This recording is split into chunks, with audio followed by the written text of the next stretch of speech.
Bien, bueno, bienvenidos a la penúltima sesión de este taller.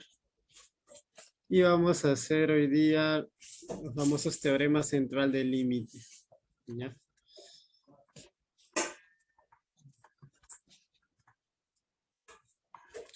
Entonces, ¿qué es lo que vamos a tocar hoy día? Bueno, ya han visto, estos son resultados asintóticos o hacen parte de lo que comúnmente se llama teoría asintótica.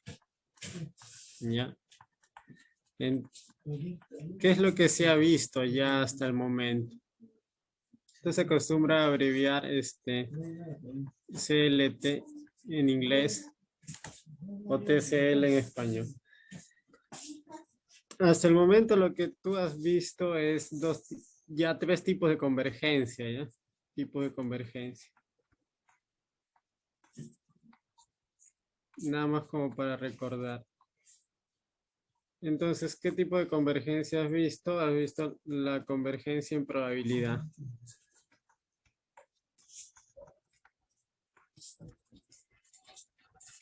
Oye, entonces has hablado, por ejemplo, que una sucesión de variables aleatorias se sobreentiende ya por contexto, puede converger en probabilidad a otra variable aleatoria X.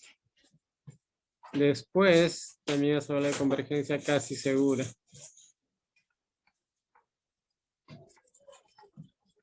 Y eso de ahí se representaba también con una simbología y le ponías CS. La convergencia casi segura es en principio la más cercana a lo usual, a la convergencia usual. Después, la última modo de convergencia que vieron fue la convergencia en distribución.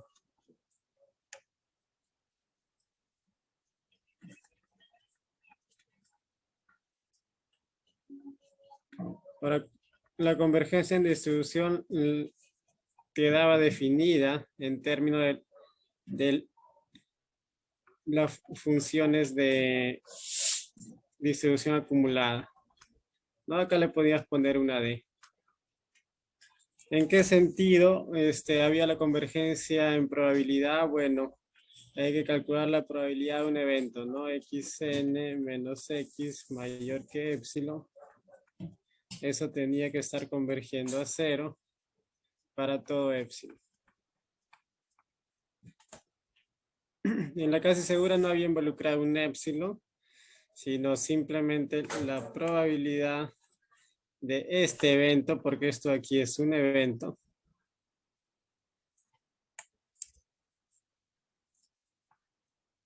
tenía que ser 1. Y en la convergencia en distribución se involucraban las funciones de distribución, ¿no? F de xn es una función, se evalúa en un número real, eso debería estar convergiendo a f de x en t. Ahora, esto va a ocurrir para todo t en el conjunto de continuidad de f de x. La convergencia en distribución. Lo interesante es que tú tenías propiedades para esta convergencia en probabilidad, tenías propiedades para la convergencia casi segura. De hecho, la convergencia casi segura implica la convergencia en probabilidad. Hay una implicación, ¿no? Ahora, por otro lado, tienes que la convergencia en probabilidad, esto demostró John también, implica la convergencia en distribución, ¿no? Convergencia en probabilidad implica convergencia en distribución. Ahora, los recíprocos no necesariamente se cumplen, ¿no? No es un sí solo sí aquí, ni tampoco es un sí solo sí aquí. Ahora, asociado a estos dos tipos de convergencia en probabilidad y casi segura, tú podías postular las famosas leyes de grandes números.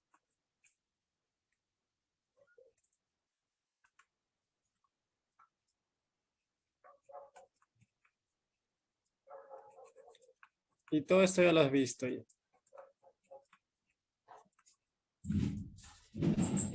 ¿De acuerdo? Ahora con la convergencia y distribución también va a haber una ley. Típicamente se acostumbra a llamar la ley de los errores. ¿Por qué? Porque históricamente nació de eso, ¿no? De modelar errores, ¿ya?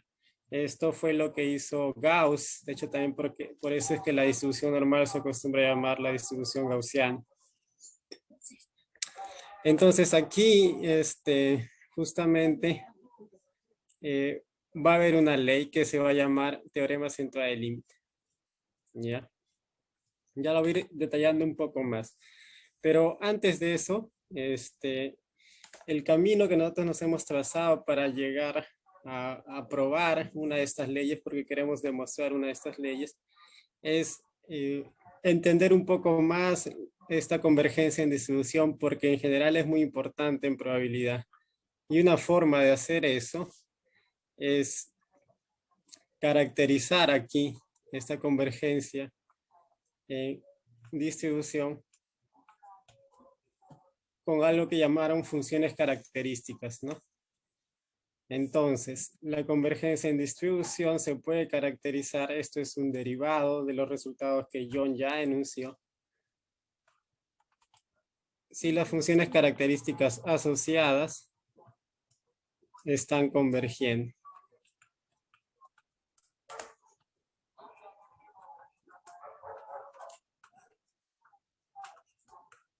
Ahora esta convergencia sí se va a requerir para todo t real. Ya así es una caracterización completa de la convergencia en distribución vía las funciones características.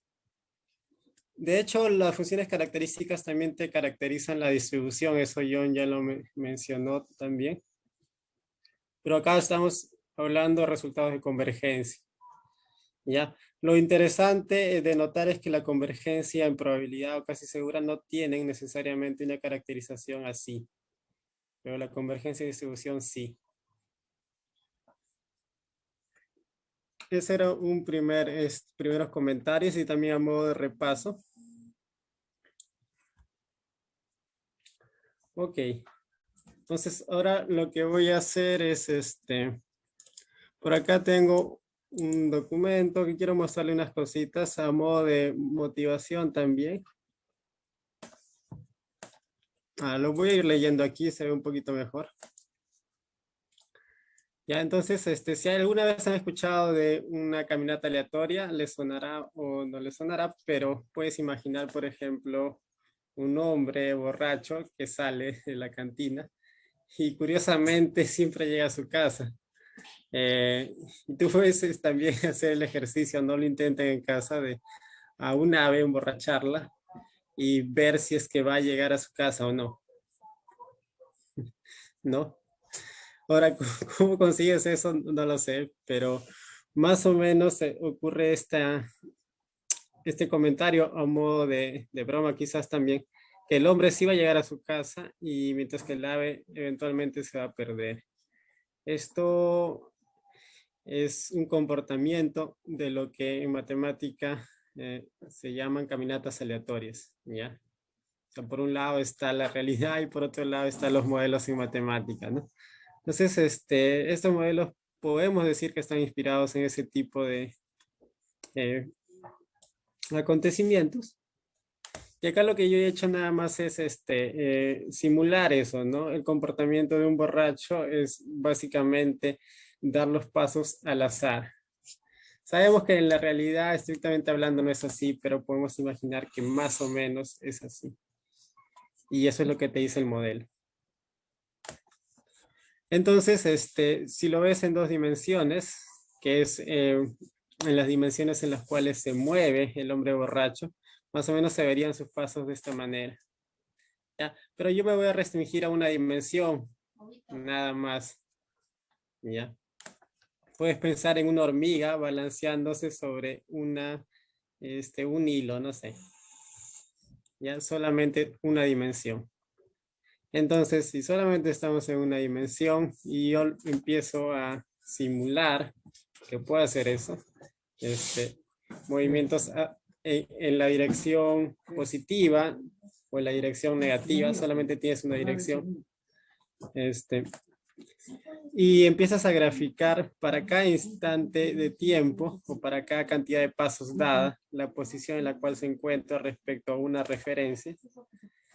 Más o menos la posición versus el tiempo o la cantidad de pasos debería verse así como esta figura. Y ahí está. Esta simulación ha sido hecha en R, ¿no? Y ya. Entonces puedes ver que este es un típico comportamiento. Ahora, esto de aquí, digamos que es una trayectoria o algo que realizó esta hormiga. Y si estamos en el caso del hombre borracho, bueno, va a dar una cantidad ya determinada de pasos. Tú puedes saber qué pasos están dando. Pero, ¿qué es lo que te dice el modelo en matemática? Que cada paso, antes de darlo, tiene una aleatoriedad o es una aleatoriedad intrínseca, ¿ya? Entonces, para modelar eso se usan variables aleatorias. Entonces, cada uno de estos saltos están determinados aquí, claramente. Pero el modelo que tú construyes en matemática, cada uno de estos saltos va a corresponder a una variable aleatoria. Entonces, si tú haces eso,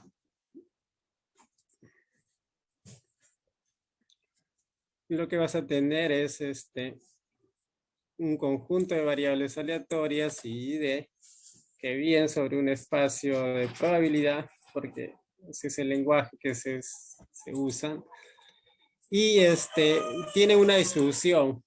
Ahora, esa distribución básica, para el ejemplo que les he contado, es discreta, de hecho, porque solamente admite un salto en la orientación positiva o en la orientación negativa, no de una longitud predeterminada. Ya, entonces, a ver, ¿qué más quería ilustrarles? Ya. Nada, acá tengo otro tipo de caminata. Vamos a compararlas, ¿ya?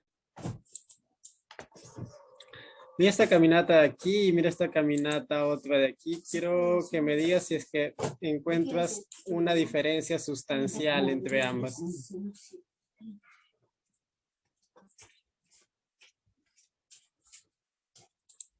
Si no me dices, yo voy a tener que preguntar. A ver, voy a hacer el cambio, ¿ya? Esa es la primera, esa es la segunda.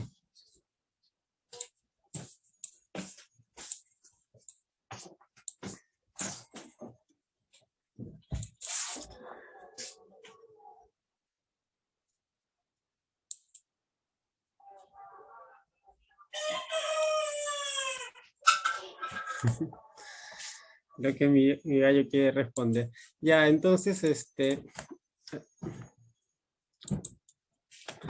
David, ¿qué dices? ¿Hay una diferencia entre estas dos gráficas? Sí, ¿Cuál sería? bueno, digamos que son salidas distintas, ¿no? De de un mismo experimento, podría decirse así, ¿no? Y se observan, digamos, por ejemplo, el punto final, ¿cuál es? En 1000, y n, ¿cuánto es? Más o menos -10, ¿no? Y en el otro es más de, bueno, más de 50, ¿no? Sí, casi 100. Casi 100. Y Ya. ambos partieron de cero. Ambos partieron Sí, de ambos partieron de cero. Y ambos dieron la misma cantidad de pasos. Ya, entonces, em, es difícil reconocer patrones en algo que ya está, determinado, ¿ya? Tú puedes pensar que esta caminata y esta de aquí comparten las mismas características, pero de hecho no es así. ¿ya? Ambas, los pasos asociados a estas caminatas aleatorias sí son pasos aleatorios. Por eso que hay subidas y bajadas intermitentes. Pero aquí hay algo adicional, hay una tendencia. Por más que hay subidas y bajadas, globalmente tú podrías trazar una línea recta con pendiente positiva. ¿Ya? La pendiente no es muy alta, de hecho es 0.1, pero hay una pendiente positiva. En cambio aquí no hay pendiente. Bueno, acá si tú te basas, sí va a haber una pendiente negativa ligera, pero lo que yo te estoy diciendo es que por cómo se han generado las características de este proceso, es que no debería haber pendiente. Eso hace que para después de 1000 pasos no se haya alejado tanto de la posición inicial. En cambio acá sí, se aleja bastante. Está cerca a 100.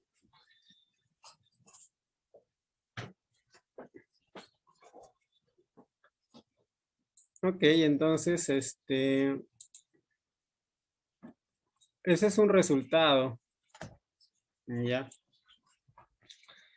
Y para caminatas aleatorias, ¿qué es lo que ocurre cómo se pueden describir las caminatas aleatorias como sumas de estas variables aleatorias donde cada una de estas representa los pasos, justamente lo que te decía? Ya, entonces se puede hablar de un comportamiento límite. A ver. Acá creo que lo escribí, ya. El comportamiento límite que se puede demostrar en el modelo, se puede demostrar, es que cuando no hay media, cuando la media es 0, o sea, cuando los pasos o la probabilidad de ir hacia la dirección positiva o hacia la dirección negativa se equilibran, entonces tiendes a estar moviéndote a lo largo de todo el espacio. Básicamente puedes ir a cualquier lugar y tú vas a ver este tipo de trayectorias o este tipo de caminatas, ¿no? Que sí vas a ver que se alejan un tanto de la posición inicial, pero tienden a regresar. Y se pueden alejar mucho, igual tienden a regresar. ¿Ya? En cambio, cuando hay una preferencia en una orientación positiva, orientación negativa para ir en alguna de ellas, vas a ver algo como esto, ¿no? Que se empieza a formar una tendencia a estarse alejando en la dirección positiva, que es en este caso en la dirección negativa. Esto de aquí lo traigo yo aquí a colación, digamos, por el hecho de que cuando tú rescales entre la cantidad de pasos que has dado, esta acumulación de pasos, esta posición, esto va a converger por la ley de grandes números a lo que sería el promedio de un paso. ¿Ya? Eso es por ley de grandes números. Creo que acá lo anoté. Ya. Acá lo que he hecho nada más es simular nuevamente otra caminata, ¿no? Esta de aquí en azul es esta misma de aquí. Puedes ver que es la misma. Y la roja lo que es bajo las mismas leyes, las mismas características, se ha simulado la roja.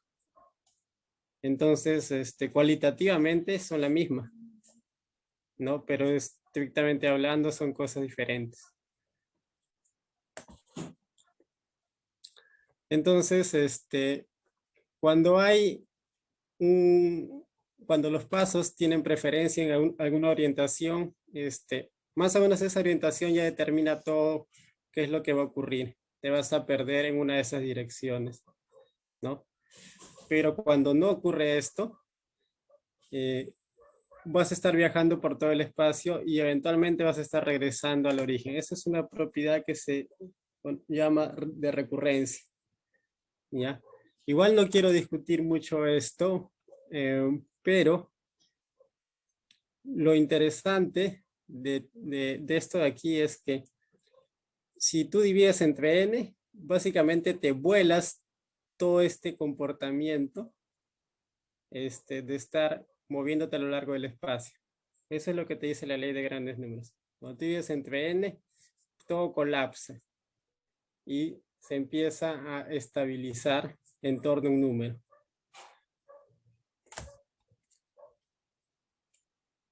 Acá lo que tengo en este documento es lo de convergencia que ya les mencioné y que ya han hecho.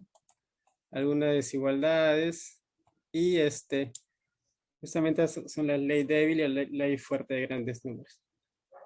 ¿No? Lo que te están diciendo es que esta sumatoria de los xy es la posición al instante n y por las simulaciones que hemos visto, en el caso que haya una esperanza positiva o negativa, ¿no? Para los pasos, esto de aquí se va a estar divergiendo. Si la esperanza es positiva, todas las trayectorias van a estar convergiendo a más infinito. ¿Ya? Y si la esperanza es negativa, van a estar convergiendo a menos infinito. Si la esperanza es cero, van a estar moviéndose a lo largo de todo el espacio, tanto hacia más infinito como hacia menos infinito, y eventualmente regresando al cero. Pero, si es que tú rescalas entre n, todo eso más infinito, menos infinitos, se vuela y colapsa hacia un valor fijo, hacia el valor esperado del paso. Entonces esto lo traje aquí porque es como que otra interpretación o ayuda un tanto a entender algo más sobre estas leyes de grandes números. Ahora, el teorema central del límite te va a decir otro tipo de comportamiento, otro tipo de patrones te va a revelar. Tú vas a tener sumatorias de variables aleatorias y no vas a dividir entre n. ¿Por qué? Porque dividir entre n ya sabes qué es lo que pasa. Sino vas a hacer otro tipo de transformación y vas a obtener otro tipo de comportamiento límite.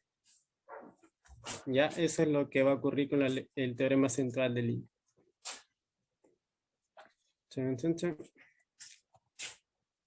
Pero antes de ir al teorema central del límite, alguna vez lo mencionamos durante las sesiones, el método de Monte Carlo, y como lo tenía aquí, lo quería presentar.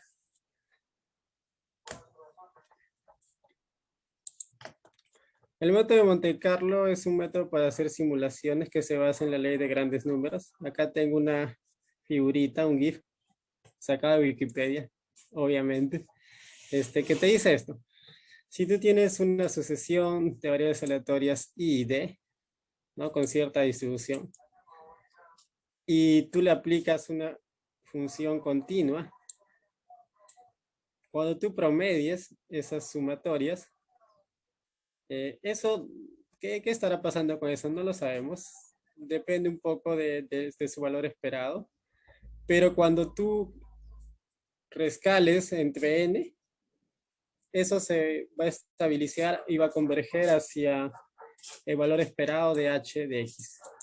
Ahora acá el truco está en elegir x y elegir h de tal manera que este valor esperado sea algún número que tú quisieras estimar, para el cual tú quisieras tener una aproximación. Ese es el truco de Monte Carlo. Por ejemplo, tú puedes querer que esto sea pi o un múltiplo de pi, ¿no? Entonces, ¿cómo puedes hacer eso? Aquí en esta figura, lo único que necesitas es, en principio, dos variables aleatorias que se distribuyan de manera uniforme, ¿ya? Tanto en el intervalo 0 a 1 en la coordenada x y 0 a 1 en la coordenada y. Y para obtener una distribución uniforme sobre todo el cuadrado, basta que cada las coordenadas sean independientes. ¿Ya? Entonces, lo único que tienes que hacer es un conteo, si no me equivoco. Pero otra forma de hacerlo es y un conteo y cuentas cuántos están dentro del círculo y eso te ayuda a calcular pi cuartos. ¿Ya? Entonces, por conteo y por simulación puedes calcular pi cuartos y por lo tanto tienes pi. Pero otra forma de hacerlo es pensar que esta región de rojo es la integral de la función definida por el borde, ¿no? El borde de esta región de rojo. Entonces, esta función es conocida, es esta función h, ¿ya? Y basta que tú definas sobre la coordenada x una distribución uniforme, 0, 1, ¿no? Y es calcular entonces es el área bajo h, pero esa área bajo h se puede expresar como un valor esperado. ¿Ya? Y ya sabemos que ese es pi cuartos. Luego simplemente lo que te dice la ley de grandes números o el método de Monte Carlo, que lo que tienes que hacer es usar una sucesión de variables aleatorias con esta distribución, aplicarle la función h y promediar. O sumar y dividir entre él, ¿no? Entonces eso fue lo que yo hice aquí. No sé por qué puse tarea, si ya está hecho. Y lo que te sale es esto aquí, por ejemplo. Voy a probar aquí nada más. ¿Dónde estás? ¿Sí se entendió esta parte de Monte Carlo o no? Yo tengo otra forma de entenderlo por la aplicación que hago en simulación de transporte. Sí te lo conté alguna vez, Daniel, con mis PPTs. Es la función, cuando tengo una variable aleatoria y construyo su distribución, o sea, su función de probabilidad acumulada. Al tomarle la inversa y proyectar sobre esa inversa variables aleatorias con distribución uniforme, obtengo valores simulados que me dan el histograma de la variable inicial. Esa es la forma en que siempre lo comprendo el método de Monte Carlo, pero sé que tiene otras formas de interpretar también. Ya. No, lo que tú dices es correcto. Lo que pasa es que te estoy mostrando la etapa final de Monte Carlo. Ya. Hay una etapa inicial, ¿no? ¿Cómo generas estas variables? ¿Cómo las obtienes?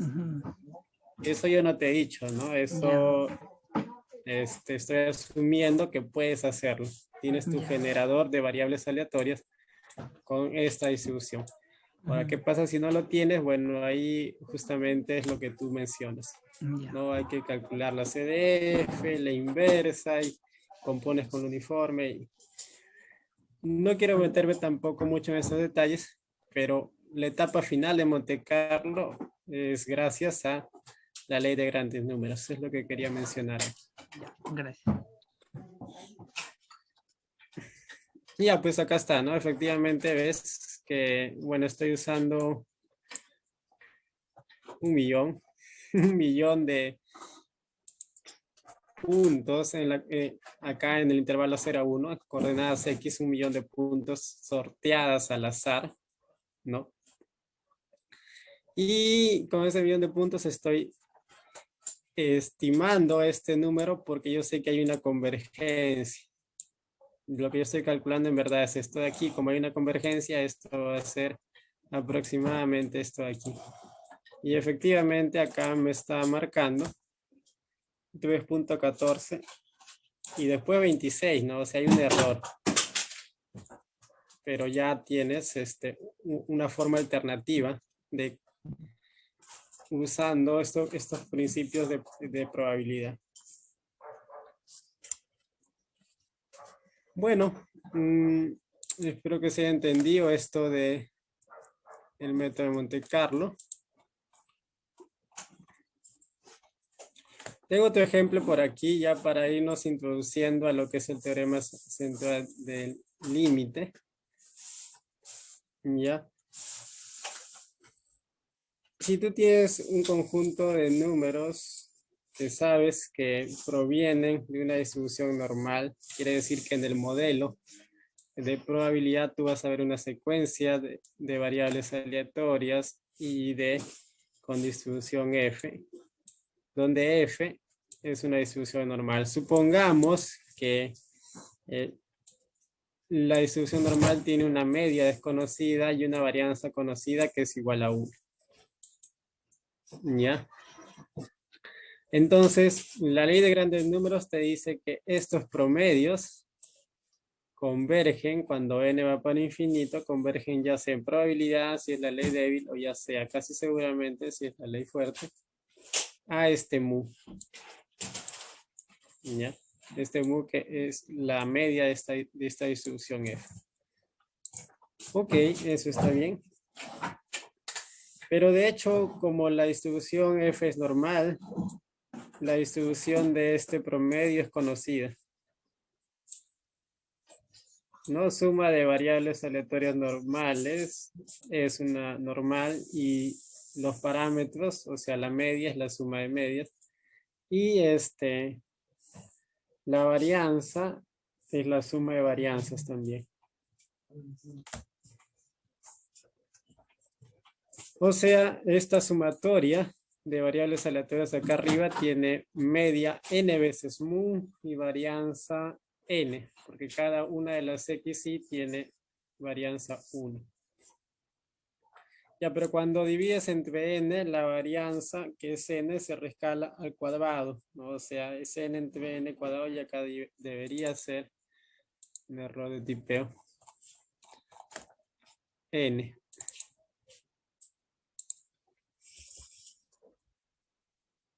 Ya debería ser n. Entonces, ¿qué es lo que yo hice? Bueno, recuerda lo que te dije inicialmente.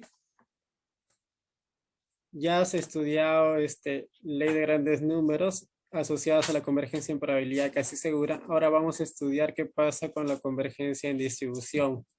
Quiere decir que tienes que mirar qué es lo que pasa con las distribuciones. ¿Ya? Entonces voy a hacer eso. Como yo conozco esta distribución de estos promedios, ¿no? Voy a mirar qué es lo que pasa con las distribuciones conforme n aumenta. Eso sí está bien hecho aquí.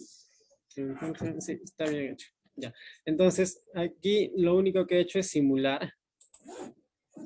Ya. Y he generado esta figura. En esta figura, la línea verde corresponde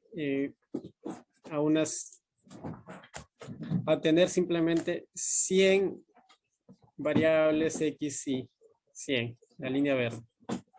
¿No? Y he estimado su distribución, que ya sé que es normal, por lo tanto tiene que tener la forma de una campana gaussiana. Esta es su función de densidad, lo que estoy mirando. ¿Ya? Pero luego he pasado a esta curva celeste. ¿Ya? Y la curva celeste ya corresponde ya no a 100, sino a 1000. 1000 xy en promedio. ¿Qué distribución tiene? Tiene esta distribución en celeste. Nuevamente he multiplicado por 10 la cantidad de xy que voy a promediar y luego calcular su distribución, y eso me origina esta curva en azul. Entonces, ¿cuál es? Acá la pregunta es, ¿qué es lo que está pasando con la distribución de estos promedios? A ver si alguien quiere responder.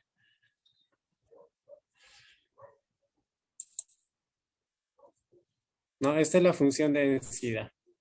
¿Qué es lo que está pasando? ¿O qué es lo que va a pasar conforme n vaya aumentando? ¿Cómo se vería tenemos para n 100, 1000 y 10.000, pasaría para n igual a 100.000, por ejemplo. Más o menos, ¿cómo se vería?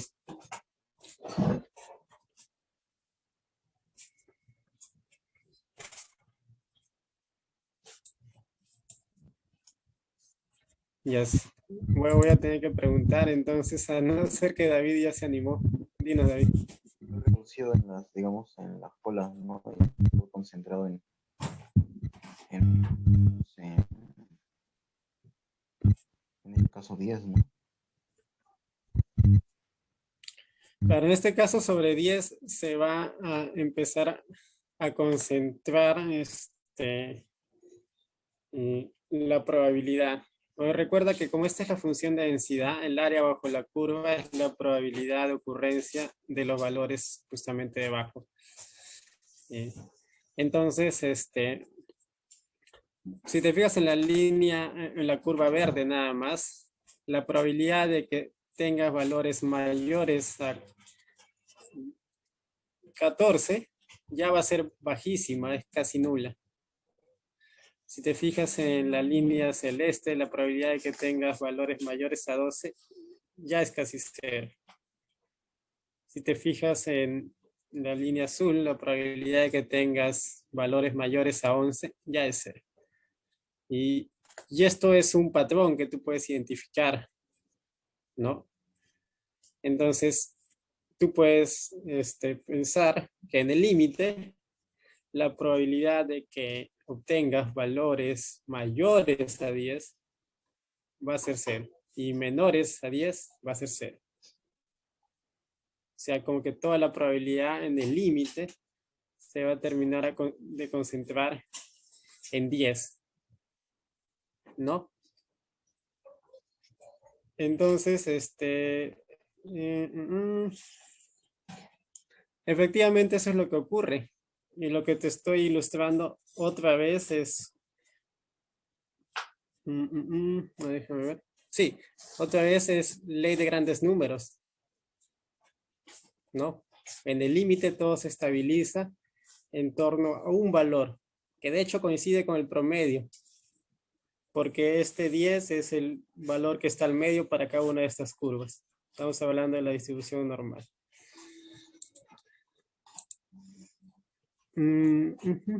Ahora, esto de aquí,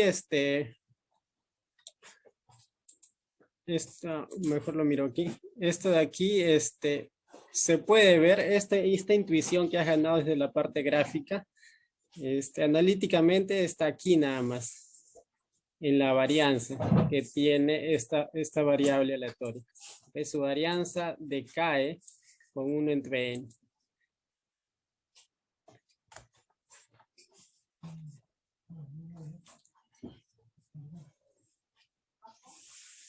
Ok. Tú ya has visto la convergencia en distribución, así que ya la voy a pasar nada más. Y te voy a mostrar otros ejemplos. ¿Ya? Esto de aquí, a ver. Y te voy a decir cómo es que se han construido estos ejemplos.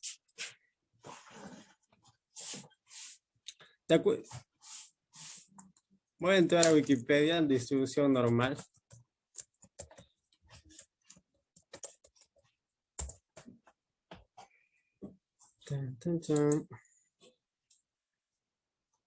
Acabamos de ver la distribución normal, la función de densidad, pero mira, eso es lo que hemos visto, la función de densidad. Pero tú también puedes mirar la función de distribución acumulada, que es la que está involucrada en la definición de convergencia en distribución. Entonces, acá te marca, a ver dónde está la línea verde, es lo que se conoce como la normal estándar. Esa es la línea verde. ¿Ya? Pues así se ve la función de distribución acumulada de la normal estándar. Entonces, en este gráfico que yo tengo por aquí, ¿y dónde está? La línea punteada en negro es la normal estándar, es la línea verde. Ya es esa. Chan, chan, chan. Sí, es eso. Ahora te voy a explicar cómo es que se han formado las otras líneas. ¿Ya? Entonces vamos a guardar esta imagen. Y vamos a ponerlo aquí.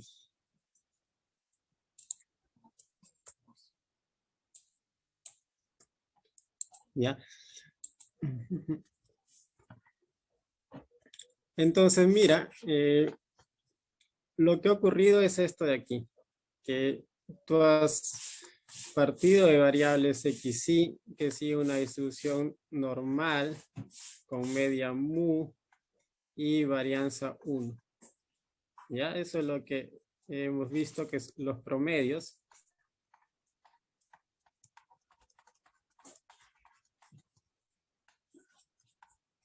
Sigue una distribución normal con media mu y varianza 1 entre n. Ok, lo que yo voy a hacer ahora es reescalar adecuadamente estos números de aquí. Estos números de aquí están perdiendo su aleatoriedad. Eso puede ser bueno. Por ahí tienes la aplicación del método de Monte Carlo. Pero, ¿qué es lo que pasa si es que tú estandarizas esto? Ya esto de aquí le vamos a llamar xn barrita por comodidad nada más. Y es una variable aleatoria. Entonces, si es que tú lo estandarizas, o sea, le quitas la media, aquí en su media es mu, ¿no? Y cocientas entre su...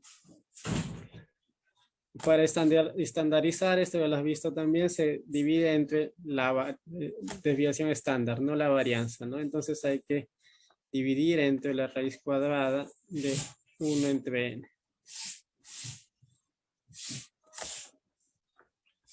Ya, esta es la variable aleatoria, que está aquí.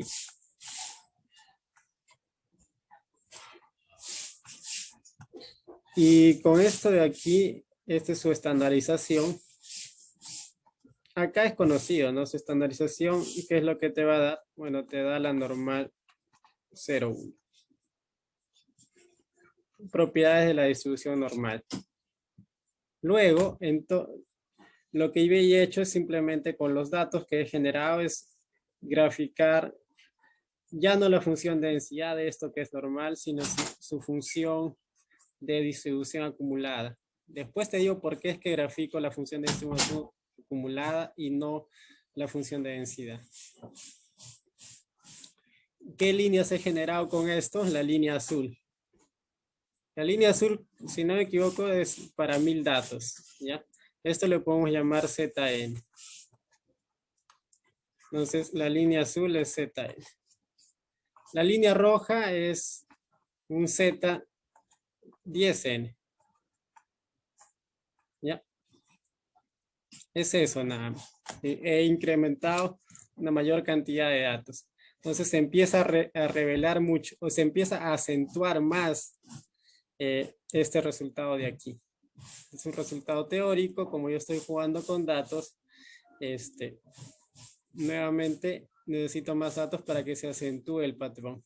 Y puedes ver que efectivamente la línea roja se ajusta más a lo que te dice el modelo, que es la línea punteada en negro.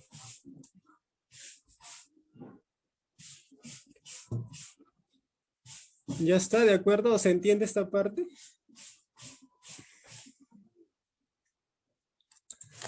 Dame, no sé, alguna reacción. Creo que sí se puede reaccionar aquí. Puede dar un me gusta. Ya, vale. Ok. Entonces, pero esto aquí es para este ejemplo que hemos venido trabajando, donde la distribución es normal y puedo hacer los cálculos exactos. ¿Ya? Toda esta parte de aquí son cálculos exactos, ¿no? Y toda esta parte gráfica es una comprobación con datos simulados. ¿Ya? Ahora lo que voy a hacer es hacer una comprobación con datos simulados donde los cálculos exactos pueden ser más complicados o pueden ser simplemente raros, en el sentido de que voy a trabajar una distribución discreta, ya no una distribución continua, una distribución Poisson. Entonces, esencialmente es lo mismo, en cierto sentido. ¿En qué sentido? Ahorita te explico.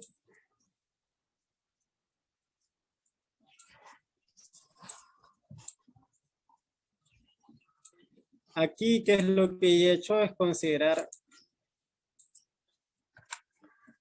nuevamente una sucesión de variables aleatorias, pero que ya no tienen una distribución normal, sino ahora tienen una distribución Poisson. Ya conoces cómo es la distribución Poisson. Su función de densidad, o no, su función de distribución acumulada es diferente a la normal. De hecho, esta es una distribución discreta. Déjame ver qué parámetro le he puesto.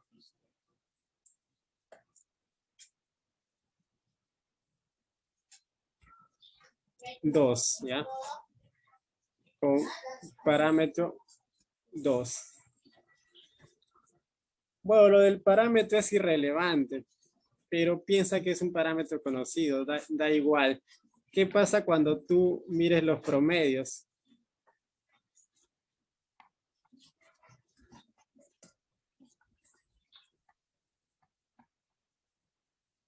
Hasta cierto n, ¿qué es lo que va a pasar? Ley de grandes números, eso se estabiliza en torno a 2. ¿Ya? Ya, pero si tú estandarizas, ¿qué es lo que va a ocurrir ahora? ¿Qué crees que va a ocurrir?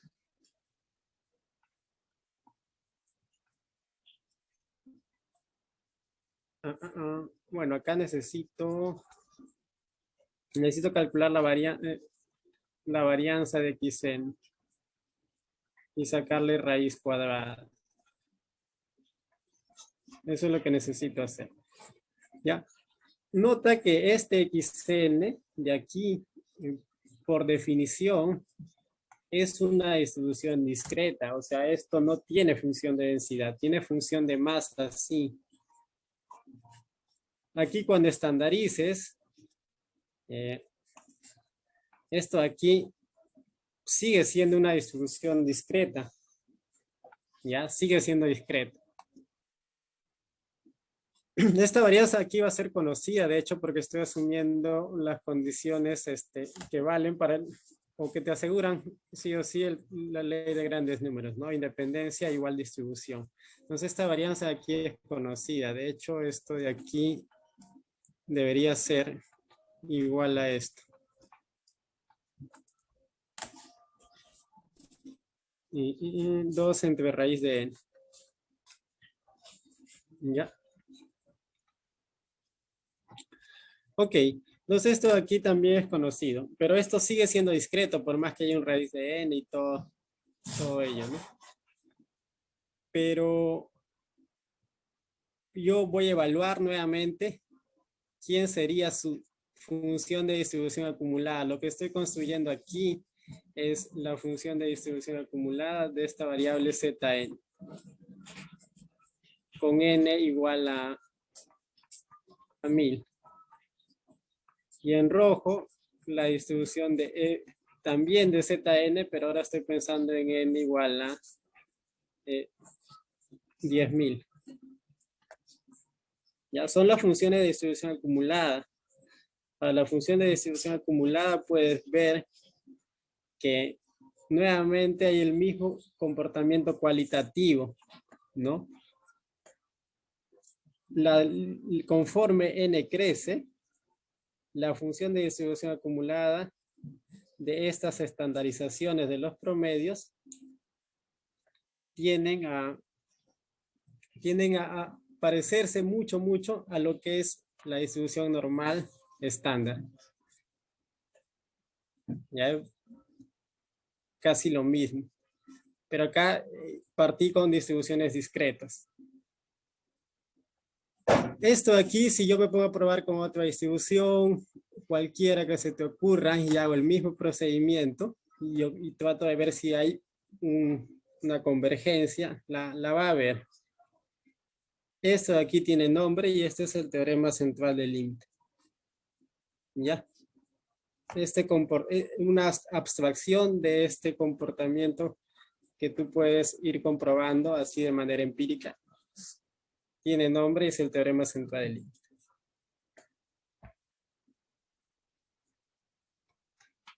Voy a hacer una pausa, pero antes de hacer la pausa, quiero que te quedes pensando un poquito en qué de diferente hay entre Zn y Xn.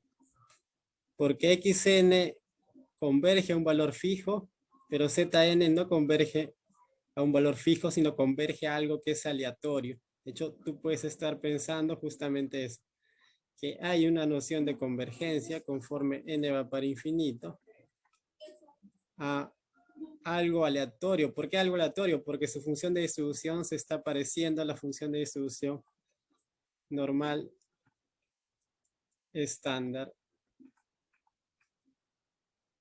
Entonces, en verdad, lo que debería estar ocurriendo es esto aquí, que Zn converge en distribución a una variable z, donde z tiene una distribución normal estándar.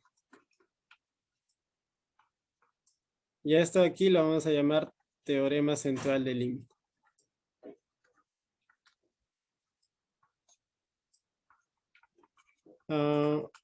Yo te decía que compares Zn con Xn porque en general puedes hacerlo para este caso particular. En general es la misma idea, por lo menos bajo las hipótesis clásicas.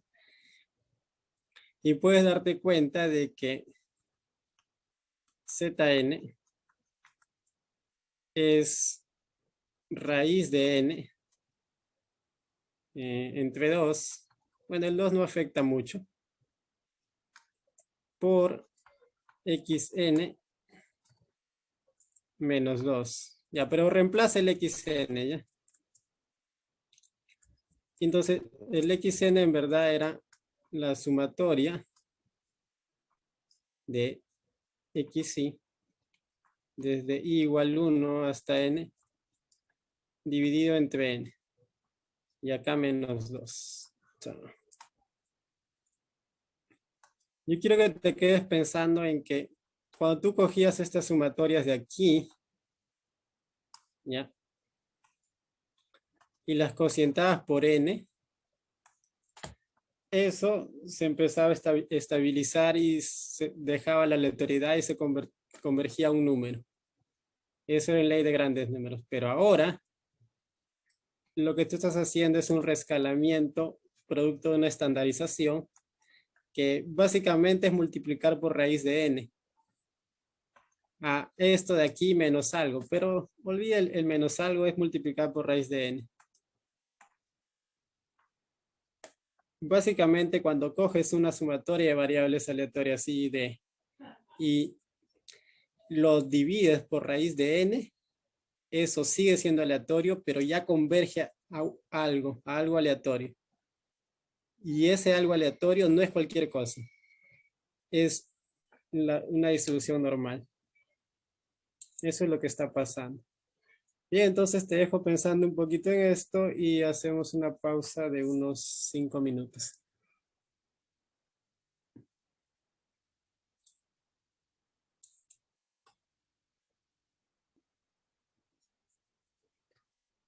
Ok, entonces los había dejado con esta imagen, ¿no?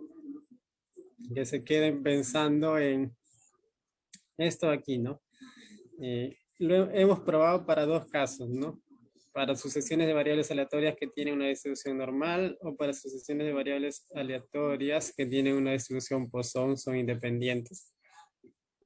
Y hemos visto que la estandarización de los promedios que tú puedes formar, eso conforme n crece, empieza a acentuarse un patrón de parecerse a cierto objeto aleatorio que es una variable aleatoria normal estándar. Eso ahí es el teorema central del límite. Entonces ahora lo que voy a hacer es poner el enunciado general ¿Ya? Y vamos a demostrar ese enunciado general. Esta es la versión clásica del teorema central del límite. Sea una sucesión de variables aleatorias y de la media, que admite una media, ¿no? Se puede calcular su media. Nota que acá ya no hacemos alusión a ninguna distribución en particular. Solamente ese es el resultado del teorema central del límite. Sí estamos pidiendo que la media sea conocida y que admita segundo momento, por lo tanto la varianza también es conocida y es fija. Y esto se va a mantener para cada variable. Ok. Entonces, justamente estos promedios, este es el promedio estandarizado, esta es la estandarización genérica. Te conduce a una sucesión de variables aleatorias que podemos llamar Zn. Y esta sucesión de variables aleatorias va a estar convergiendo en distribución a una variable aleatoria Z, donde esta variable aleatoria Z tiene una distribución normal estándar. Esto en el lenguaje de la definición de convergencia en distribución quiere decir que si tú calculas las funciones de distribución de estas variables Zn, funciones de distribución acumulada, y esto como función para cada Z en el conjunto de continuidad de la función de distribución de este Z, debería estar convergiendo. Pero la distribución normal, estándar, es continua. Entonces esta convergencia ocurre para todo Z real. ¿Ya? ¿Y cómo se calcula la función de distribución acumulada de esta variable Z normal estándar? Bueno, se calcula, se acostumbra a denotar por este phi mayúscula y se calcula así. No, ahí está.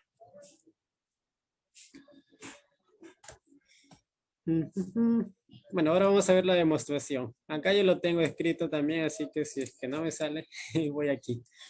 Ya vamos a ver la demostración.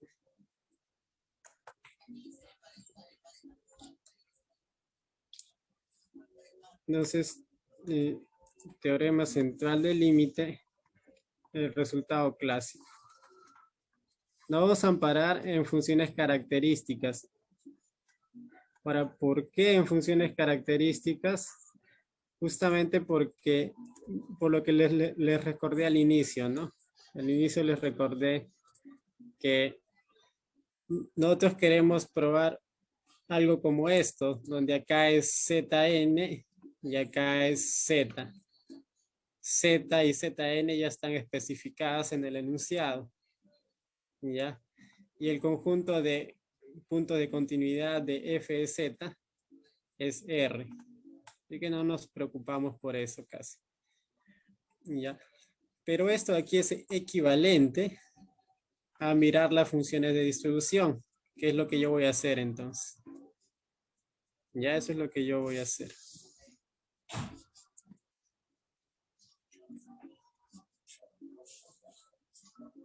Yo tengo xy y id con mu igual a la esperanza de xy sigma cuadrado igual a la varianza de xy. Entonces, yo tengo esto aquí, ¿no?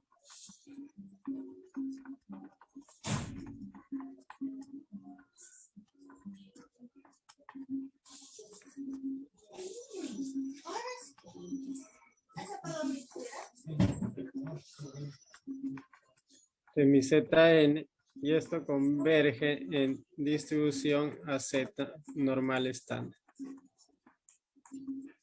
Ya.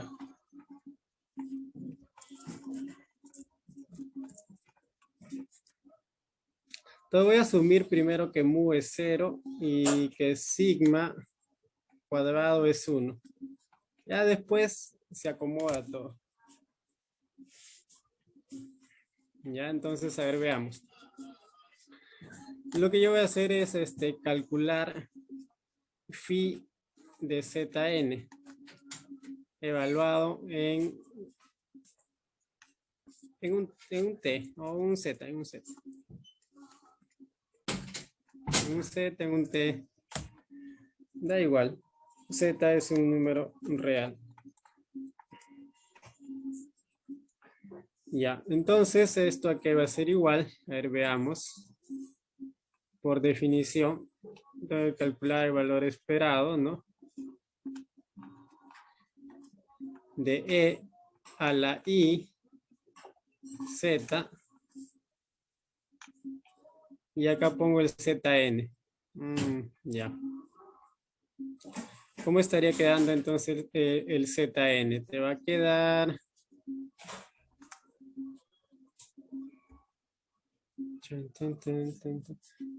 Te queda exactamente esto. Hay que hacer el cálculo, ¿ya?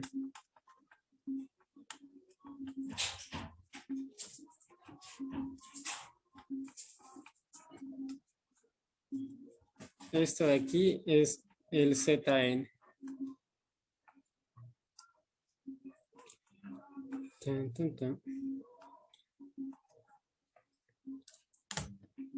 No, porque estoy asumiendo esto de aquí.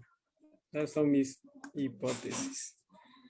Nada, acá lo reemplazas y se nota claramente eso. Luego voy a empezar a usar las hipótesis, ¿no? A ver, como es la exponencial y tienes una suma, puedes separar rápidamente, ¿no? Esto se va a convertir en esto de aquí. Y z sobre raíz de n, eso lo paso ahí. Y vas a tener x1. Y así sucesivamente, multiplicándose hasta el último. E y z entre raíz de n, xn. Chan, chan, chan.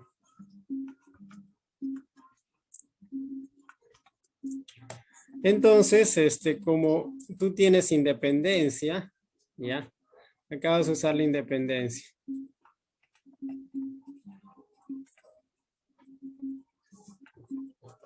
Esto se va a escribir de esta manera.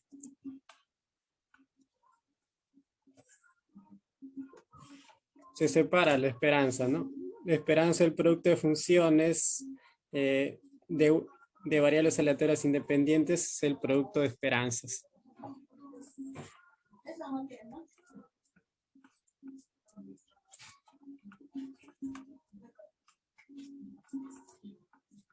Y luego lo que voy a hacer es usar el hecho de que la distribución es la misma, porque I de significa también igual distribución.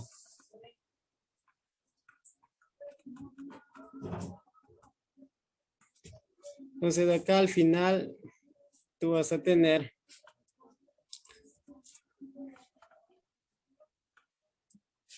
usando el hecho que es igual distribución. Cuando la distribución es la misma, las estadísticas son las mismas, o sea, los valores esperados que calculé son los mismos. Entonces esto coincide con el siguiente y así hasta el último vas a tener n veces esto de aquí.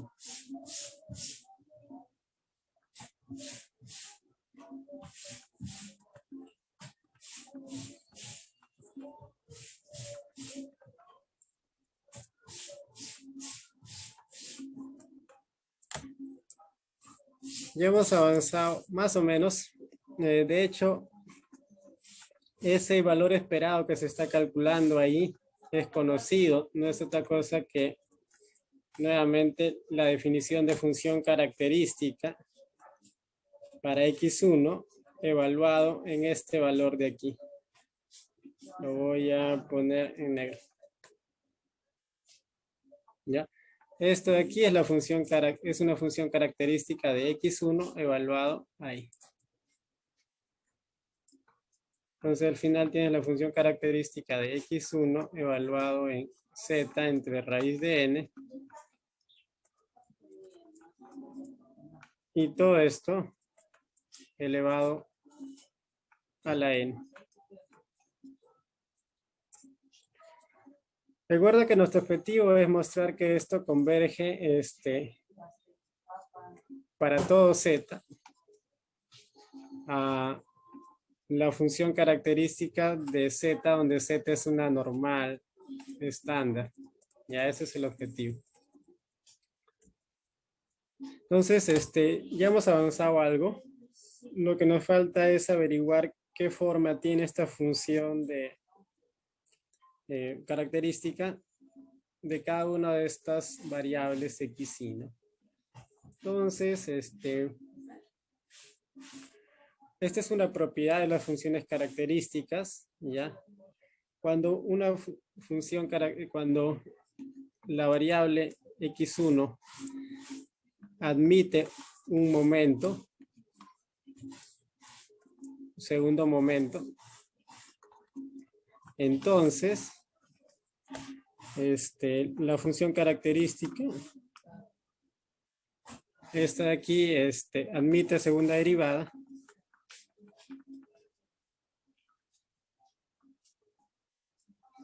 continua. ¿De acuerdo? Esa es una propiedad. Déjame, John, ¿me confirmas ahí que esa propiedad la mencionaste o no? Pero es una propiedad que se puede usar. No, no lo mencioné. Pero está en el libro de Barry James. Está en nuestra referencia clásica.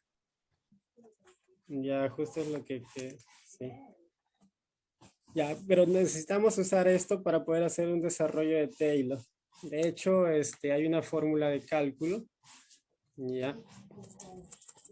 Rápidamente también lo puedes consultar en Wikipedia, pero en este caso admite segunda derivada continua y tú puedes calcular todos los momentos, todas las derivadas, mejor dicho, hasta este orden. Ya, entonces puedes calcular la primera derivada en 0. Lo voy a evaluar en 0 porque ahí es conocido. Déjame chequear nada más. Creo que hay un i por aquí que tengo que verificar. Ya. Acá va a salir i veces el valor esperado de x1.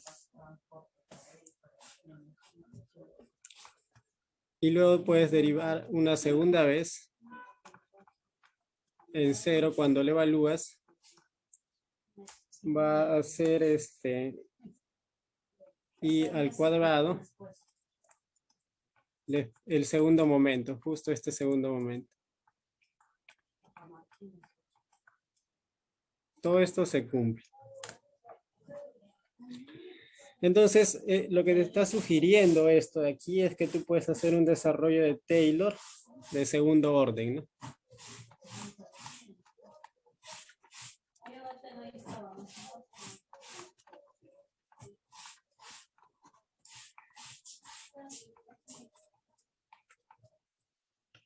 Ya, entonces, phi de x y alrededor de 0, ¿no? Porque alrededor de 0 conoces las derivadas ahí y lo puedes relacionar, en nuestro caso particular, con los momentos, ¿ves? Ahora, ¿qué más? ¿Qué más?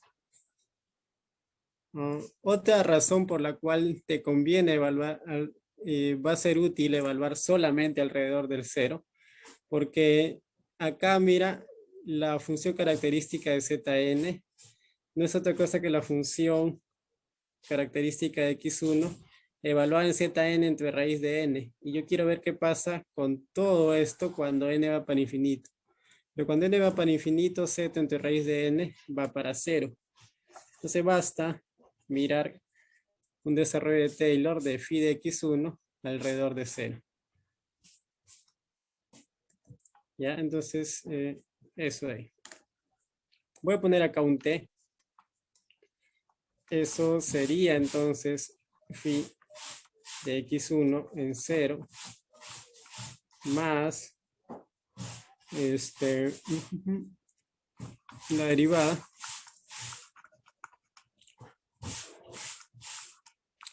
en 0 por t más la segunda derivada en 0 por t al cuadrado más, acá puedes poner una función que depende de t y multiplicado por t cuadrado con esta función de aquí converge a 0.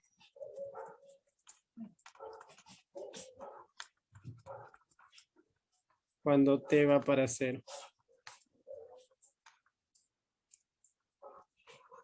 Con esta propiedad. Ya entonces, lo que voy a empezar a hacer es, nosotros ya teníamos calculado, mu. Mu recuerda que es el valor esperado de x1. Entonces, aquí, para nuestro caso en particular, tú vas a tener i veces, por mu, pero mu es 0, entonces sale 0. Aquí, ¿qué es lo que vas a tener? A ver,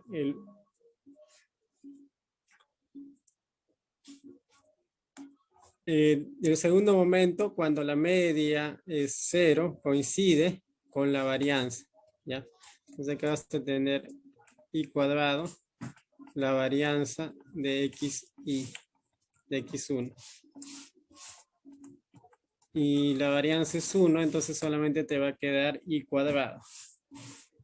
I cuadrado que es menos 1. Ya, entonces cuando tú te pones a reemplazar para nuestros datos, en nuestro caso,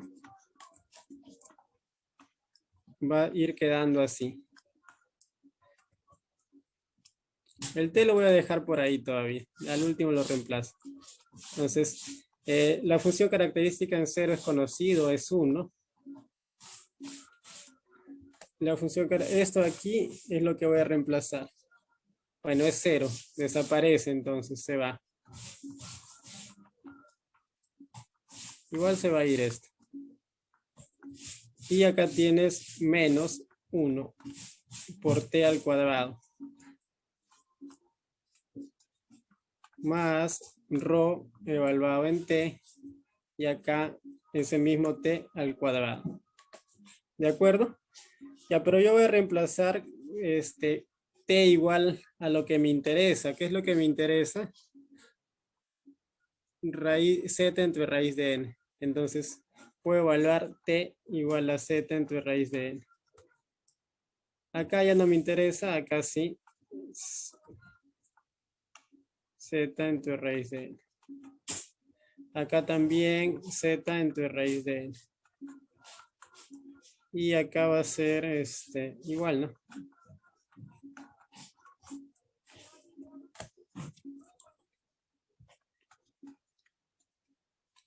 Entonces nota que yo ya tengo calculado esto de aquí.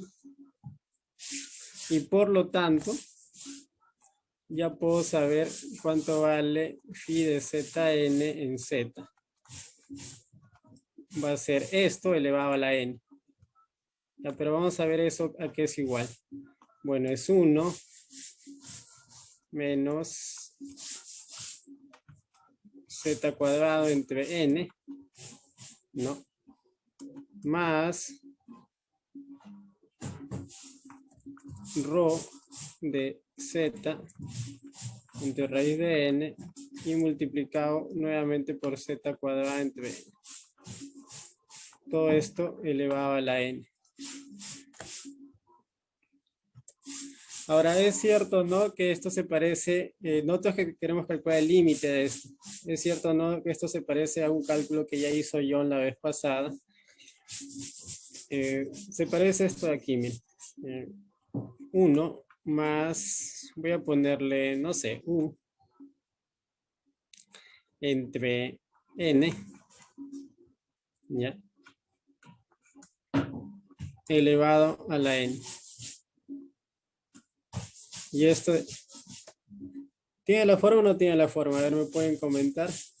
Y esto aquí converge a e a la u.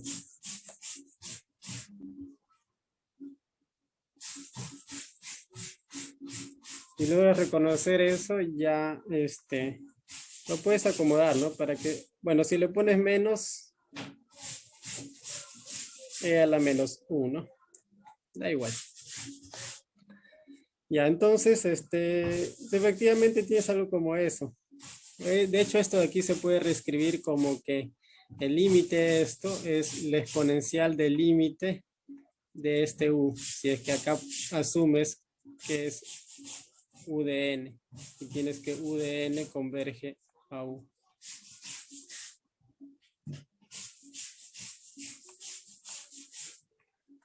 Entonces, lo que yo voy a hacer es eso, nada más aquí, límite.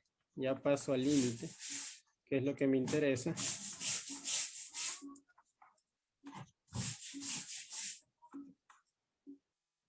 Es este límite de aquí, pero este límite se puede calcular como la exponencial del límite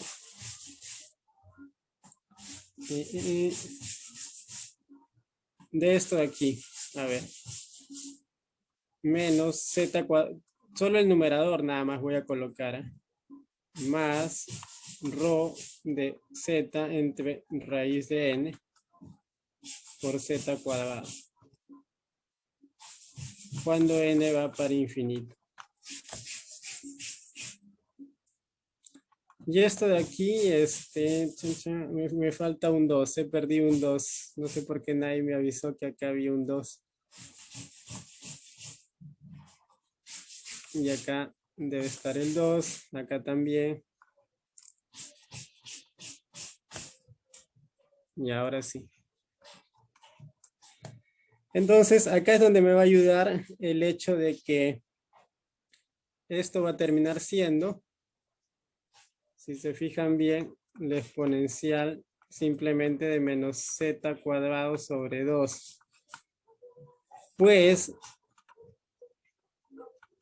límite de rho de z entre raíz de n, cuando n va para infinito, es 0. ¿Por qué? Porque cuando n va para infinito, z entre raíz de n va para 0.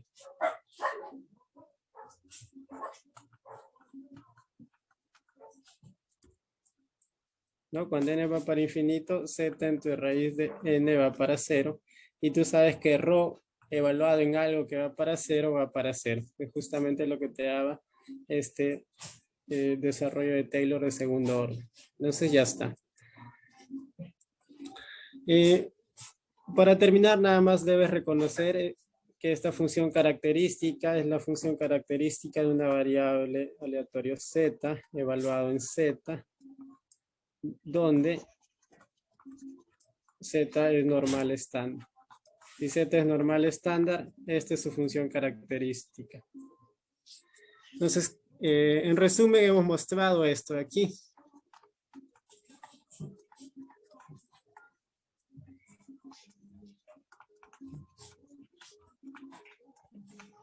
Que phi de zn en z converge a phi de z, este z es mayúscula, para todo z real. Y ya está, pues eso era suficiente para tener el teorema central del límite. ¿Alguna pregunta?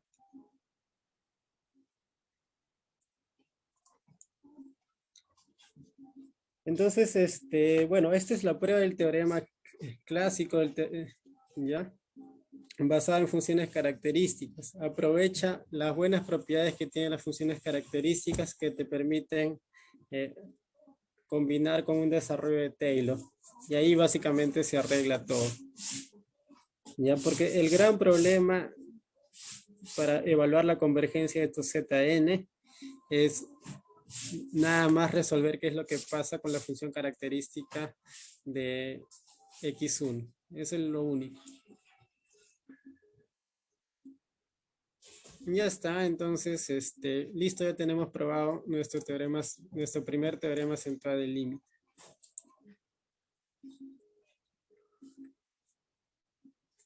Acá también está la prueba. Ya, como comentario, solo hemos probado el caso particular, tú dirás caso general ahora.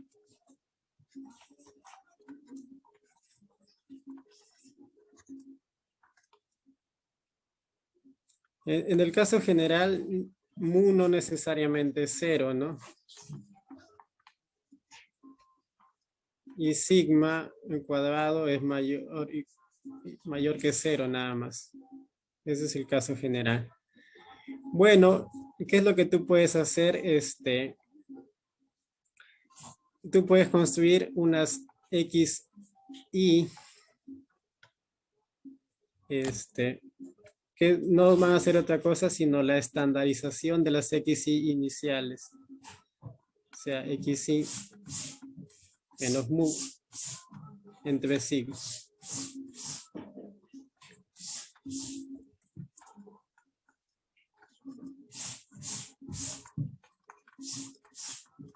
Entonces, tú puedes demostrar ya si X, estas son las originales que tienen media mu y varianza sigma cuadrada. Entonces, estas X y tilde van a tener media 0 y varianza 1.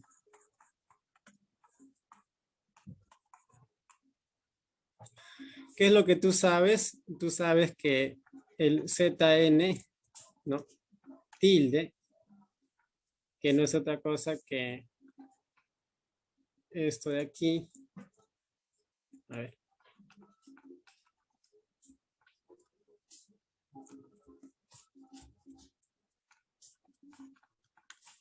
Es una cuestión simplemente de aplicarle esta transformación de aquí nada más.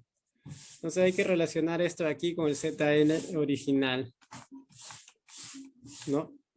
Esto de aquí se va a terminar relacionando con ZN, que es lo que me interesa. ZN es esto de aquí.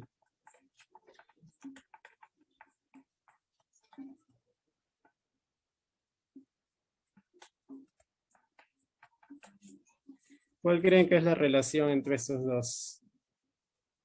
Ah, espérate, aquí es así.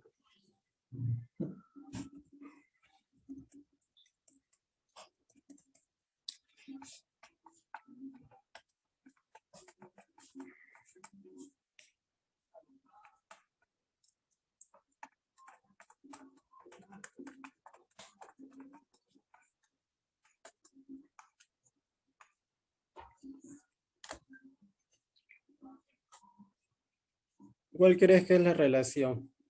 ¿No? Porque no, acá tú tienes que phi de z n tilde converge a phi de z. Ya donde z es normal estándar. Pero tú quieres probar el resultado en general, o sea, para los zn. Ya has probado para estos. Básicamente hay que darse cuenta que déjame revisarlo. Deben coincidir. Coinciden estas dos variables aleatorias. ¿Qué quiere decir eso? Que las funciones características también van a coincidir.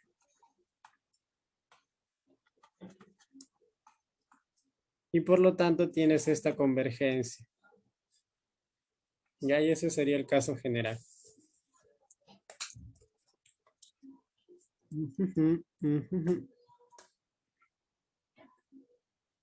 Hay una versión del teorema central del límite para estadística con la cual quiero cerrar lo de hoy día.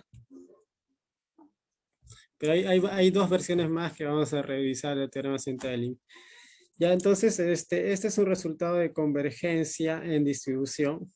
El resultado de Slutsky. Que te dice que si tiene también está en el libro, ¿ya? No en el libro de referencia de Barrilla. Dos sucesiones de variables aleatorias, una converge ahí, otra converge. Lo mencioné en clase también, Daniel, la semana Sí. pasada. Exacto. Entonces, ahí efectivamente vamos a usar el ítem 3. Bueno, hay varios ítems que se pueden enumerar, pero el ítem 3 es el que si tienes que I sub una sucesión que converge a una variable, acá debería ser i, y la otra sucesión que converge en probabilidad a una constante, entonces esa cociente converge en distribución, acá debería ser distribución, de ahí lo arreglo. Entonces yo voy a usar eso para tener un teorema central de límites que es muy útil en estadística. Básicamente vas a ver que las hipótesis son las mismas. ¿Qué es lo que cambia? Bueno, lo que cambia es esto de aquí. Lo voy a desarrollar.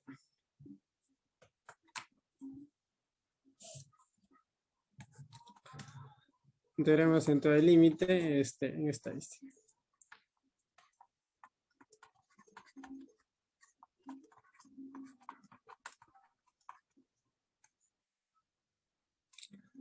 Las hipótesis son las mismas. X, y D.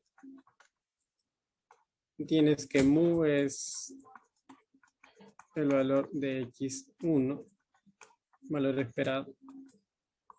Sigma cuadrado, la varianza de ese X1. Lo que tú hacías es esto de aquí. Considerabas los promedios divididos entre n.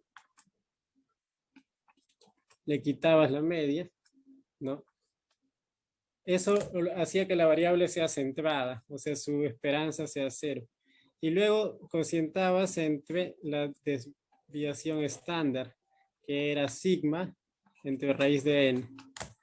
Ya lo que te dice, o la versión útil del teorema central de límite en estadística, te dice que tú puedes cambiar ese sigma por un Sn.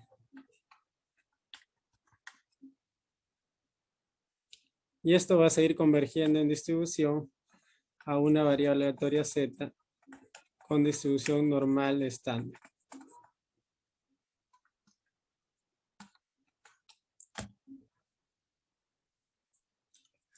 Donde este Sn se calcularía de esta manera. 1 entre n menos 1 sumatoria de xi. Acá tengo que poner el promedio, este promedio de aquí, así que lo voy a abreviar, ¿ya?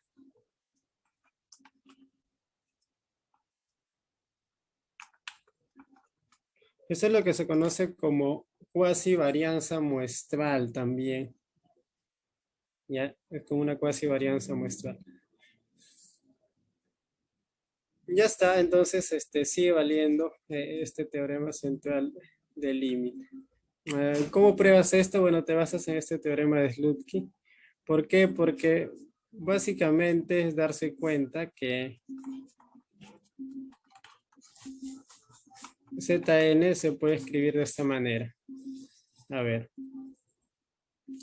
Chon, chon, chon.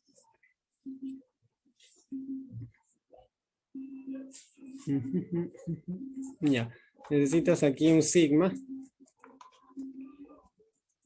Este es ese cuadrado, ¿no? O si quieres acá, tómale raíz. Entonces tiene sigma entre Sn y acá vas a tener 1 entre sigma raíz de n, la media, el promedio muestral menos mu. Así se puede reescribir Zn. Ahora todo esto de aquí es lo que aparecía en la forma usual del teorema central del límite. Ya esto de aquí es lo que aparece en la forma usual del teorema central del límite. Entonces esto de aquí converge en distribución a una variable aleatoria z normal 0, 1. El detalle está en ver qué es lo que pasa con esto de aquí entonces. Y aquí es donde está involucrado esta parte, esta definición de desviación estándar cuasi muestral sería ya, ¿no? Cuando le elevas al cuadrado es la cuasi varianza muestral. Entonces, lo que hay que darse cuenta es que esto converge a una constante en probabilidad. Ya, si es que esto converge en probabilidad, alguna constante C. De hecho, tiene que ser esa constante 1. Entonces ya está resuelto el problema. ¿Ya? Entonces, ¿cómo probamos eso? Bueno, hay que desarrollar Sn. Tú puedes desarrollar Sn al cuadrado.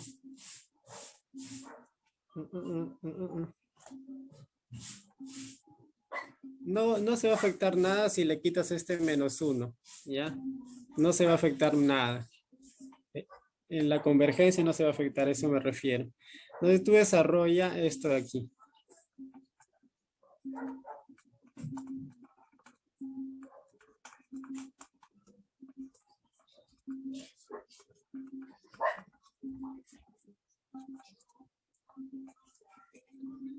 Y si tú te puedes a desarrollar esta sumatoria, puedes llegar a que esto es igual a esto de aquí. Sumatoria de xy cuadrado, los cuadrados de los xy, menos este xn al cuadrado. Xn barrita, en este promedio muestra al cuadrado. Y esto es Sn cuadrado. Ahora puedes darte cuenta rápidamente que esto de aquí, por ley de grandes números, converge ¿a quién? Al valor esperado de la función cuadrática de x1. ¿Ya? Esto converge en probabilidad. O de hecho casi seguramente, porque va de la ley de grandes números, ya converge casi seguramente al valor esperado de x1 al cuadrado. Esto de aquí ya sabemos que los promedios muestrales o los promedios convergen casi seguramente al valor esperado de x1. Como es una convergencia casi segura, le tomas una función continua como es el elevado al cuadrado. Esto sigue, la convergencia se mantiene.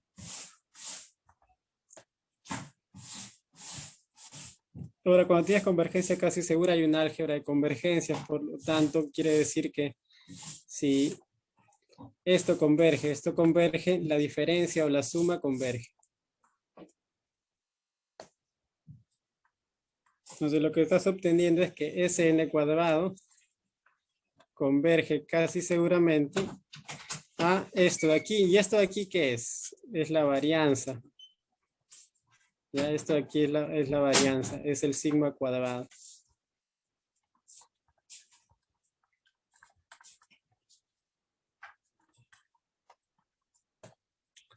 Ya, entonces si Sn cuadrado converge a sigma cuadrado y es una convergencia casi segura, le tomas la raíz cuadrada, que es una función continua, y obtienes que Sn converge a sigma.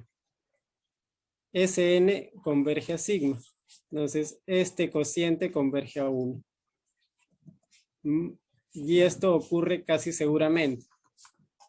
Pero si tienes una convergencia casi seguramente, tienes una convergencia en probabilidad. Y por lo tanto, esto de aquí converge en probabilidad a una constante. Esto de aquí converge por el teorema central del límite a una variable aleatoria normal estándar. El producto por Slutsky converge a una variable aleatoria normal estándar. Y ese es el teorema central del límite en estadística. Ahora, este n-1 o n no va a afectar en nada la convergencia. Pues lo único que va a hacer es poner por ahí un factor que quizás es la raíz cuadrada de n entre n-1 o n-1 entre n. Así que da igual. Bien, ese era el teorema central del límite, la versión clásica, pero en estadística que quería mostrarles. ¿Alguna pregunta? ¿Se entendió? Más o menos. Yo tengo una pregunta, Daniel. Sí. Ah, dijiste que si le resto uno no pasa nada, pero ¿hay un motivo por el cual lo hacen? O porque yo pensaría, y si le restas 2 o 3 o 4 o 5, sigue siendo igual, pero ¿cuál es el significado de eso? Ah, ya. Sí. Lo que pasa es que si tú, cuando tú consideras el promedio, ¿no? O los promedios que se generan a partir de una secuencia de variables aleatorias.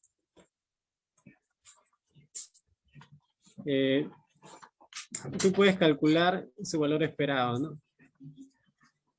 Y sabes que eso va a coincidir con el valor esperado de x1. Estamos bajo la hipótesis de usuales, ¿no? Ya, pero ¿qué es lo que pasa con esta varianza o cuasi varianza muestral, como se le llama?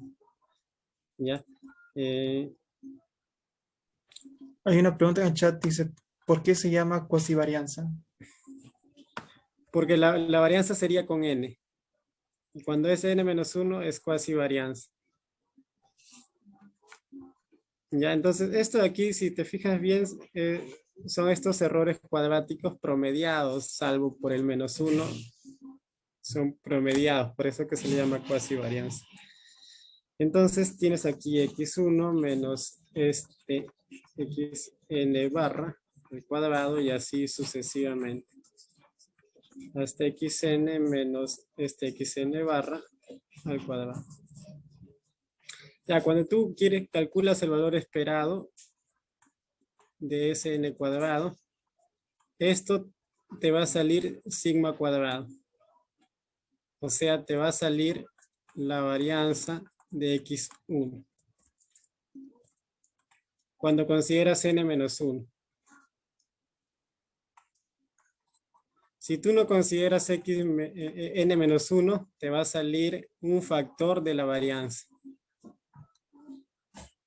¿No? Si tú lo cambias esto por n, acá me parece que te sale, a ver,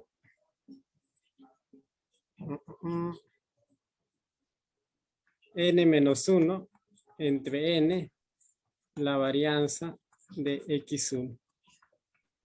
¿Ya? Entonces, básicamente en estadística se usa 1 entre n-1 por ganar esta propiedad de aquí. Y a esto se le llama cuasi varianza muestral. Si divides entre n es la varianza muestral. Entonces sí, es muy importante restarle 1. No es que no va a afectar en nada, al parecer sí afecta bastante. No, claro, lo que yo digo es que la convergencia es la que no va a verse afectada. La convergencia de xn barra. La convergencia de estas variables zn. Ah, ya. Claro, esa es la que no se afecta. Y para no meterme con ese factor aquí, bueno, lo pude haber puesto como factor, ¿no? Pero ya, por simplificar la prueba un poquito, dije, va a dar igual en el límite. Sí. Chévere, Daniel, gracias. Ok, no sé si hay alguna otra pregunta en el chat, creo que ya no. Daniel, una consulta. Ya dime. Yo participé había un evento el 2013 donde estaban hablando de teoría de muestreo y uno de los expositores que presentaban trabajos de investigación y habló acerca de la convergencia, la inferencia estadística y la función Z. No sé si se estaba refiriendo a estos Z que muestras, pero todo su trabajo se basaba en inferencia estadística y la función Z. Y uno de las personas que consultan, porque ahí los científicos se dan duro, cuando expones así, o sea, si ven algo que está mal, ¡pum!, lo refutan, pues. Y les refutó que la función Z no converge, le dijo. Era un Dominique François Bongarçon, un francés, bueno, tiene que ver con la teoría de probabilidades también, es doctor, y mencionó que la función Z no converge. Todos los libros de estadística están equivocados, le dijo. La función Z no converge, pero no sé si se refería a estos Z que hablamos de la convergencia a la normal, en estos casos. Sé que en inferencia estadística se habla de las pruebas Z, y en las pruebas Z se usa la función de distribución acumulada de la normal estándar. Ya. ¿No? Recuerda que el teorema central del límite define una z n, ¿no?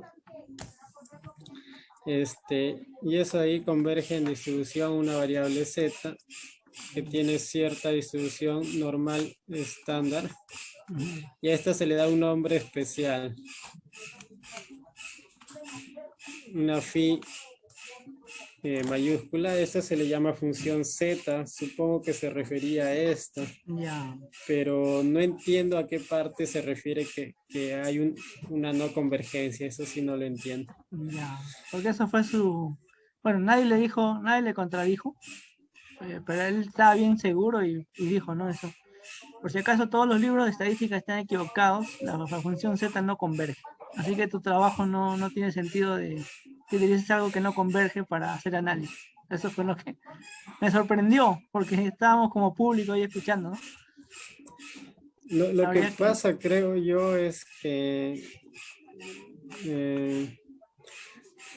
quizás lo estás recordando un poco mal, porque la función z es una función, ¿no? No es Ya. algo que tú puedas testear si va a converger o no. Ya.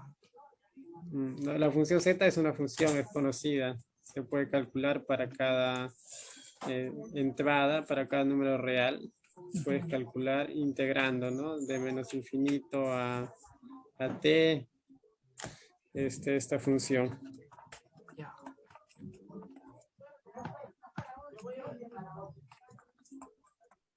Ya, pero en cambio, la convergencia está aquí, ¿no? De esta ZN, que son las estandarizaciones de estos promedios. Eso es lo que converge.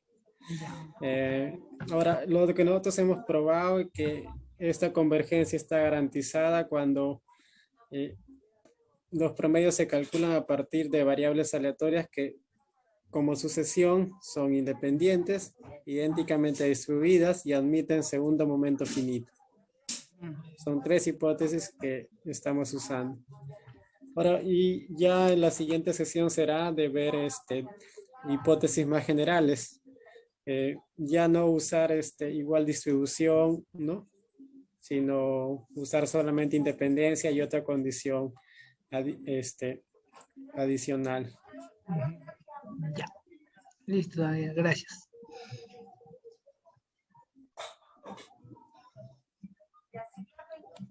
Ok. Bien, entonces, ¿alguna otra consulta? Si no, voy a finalizar ahí. Yo tenía una observación, pero quizás no sea importante del todo, pero simplemente has utilizado el teorema de Taylor para funciones complejas y has utilizado independencia de variables aleatorias donde se había involucrado números complejos.